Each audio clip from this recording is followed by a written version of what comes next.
Zdaj imate nekako stika tudi z mlajšimi bralci, ki posegajo po tem romanu, knjiga se še zmeraj ponatiskuje in bere. Tudi ljudje, ki niso, bi rekel, doživeli tega, niti drobca tega, zakaj mislite, da se lahko še zmeraj tako nekako uživijo in identificirajo z vašo zgodbo v tem romanu? Mislim, povijest pornografije je ono što Njemci zovu Bildungsroman, dakle roman o odgoju i odrastanju. Odgoj i odrastanje su vjerojatno zanimljivi svim generacijama.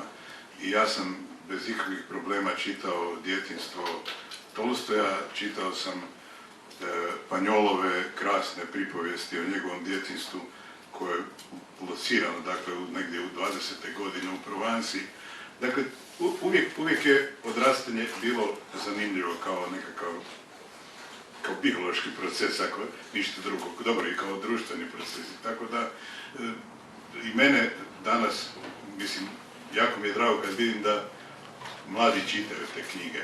Naravno, za njih postoji jedna određena doza egzotike u svemu tome, jer oni ne znaju šta je to značilo u 60. godinama imati traperice ili nositi dugu kosu ili imati prvu long play ploču Rolling Stonesa.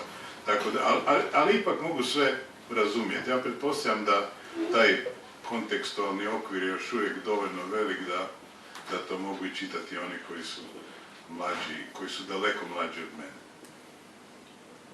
U bistvu